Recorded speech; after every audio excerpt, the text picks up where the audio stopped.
Good morning, here from Mayor's Report on Thursday, April 22nd. I'm out in front of Sorrento, where on Tuesday night the City Council took action on the development of the Sorrento East project, which is right behind me. To my right is Sorrento West. It's a beautiful neighborhood, gorgeous neighborhood, but the council focused on the redesign of Sorrento East, and I'm really proud of that residential project, which I think is going to complement this entire area where we live. The Sorrento East neighborhood is everything that we've been asking for in terms of new residential development. First, it's less units, so it's a less dense project. There's more open space within the project.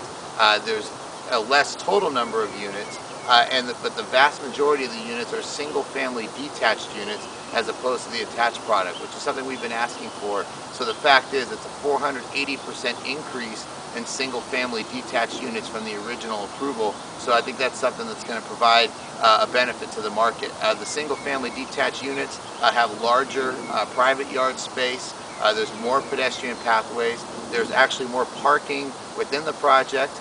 We enhanced the neighborhood park that's at the center of the project, as well as enhancing the neighborhood clubhouse. So again, we think Sorrento East is going to be a great complement to Sorrento West and the entire neighborhood. But the other thing I really like about the project is it didn't sacrifice the quality in terms of the architecture.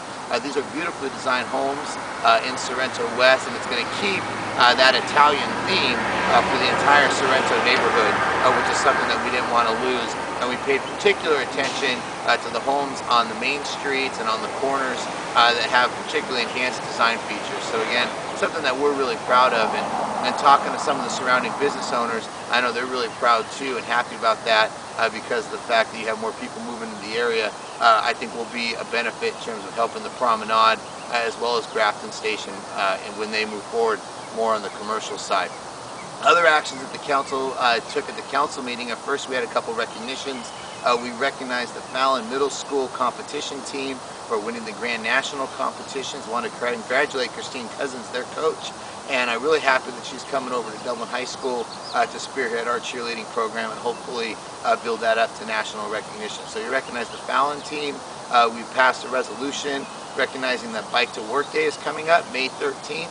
And now as the weather gets nice, I urge residents to consider biking more often when they get the opportunity as a means to go to work if they can, or just for recreation. So we recognize that. The council also officially approved the merger from the city standpoint of the two Alameda County transportation agencies.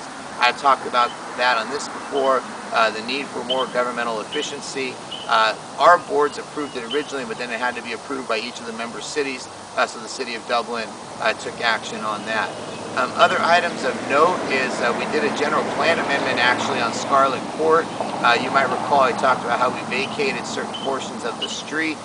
Once you do that, then you have to actually do a general plan amendment to determine what those are. So we just made those consistent with the surrounding uses in terms of light industrial on both the eastern and western portion of Scarlet Court, automotive / light industrial.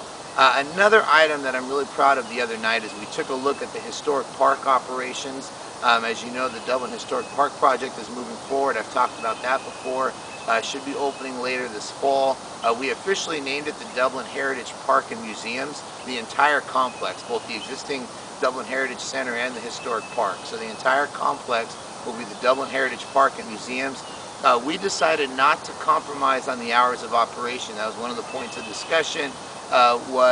Should we reduce the hours? Now that we're adding more facilities, we are going to have to bring on some additional part-time staff, and given the budget constraints, that was an issue. But in reality, we're only looking at $6,000 to $8,000, which is a pretty small figure. And considering all the partners we've had in terms of the creation of the historic park, both DHPA, the Dublin Historical Preservation Association, the Kolb family for bringing over their ranch, and the city, this is literally 10 years in the making.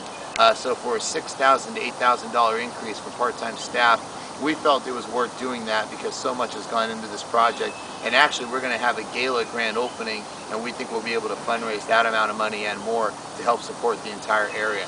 So that was one of the things that we did. In advance of next Tuesday's budget hearing, we took a look at all of our reserves and kind of had an analysis of all of our reserve funds.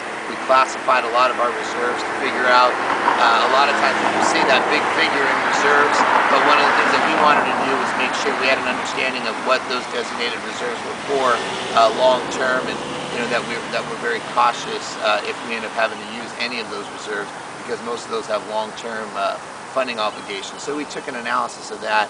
And finally, we looked at our All-American City application process, and we designated a committee of myself and Vice Mayor Hildenbrand to try to raise money to send a delegation to Kansas City.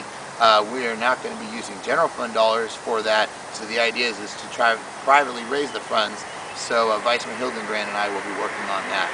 So that's my mayor's report for today, April 22nd. I hope you have a great week.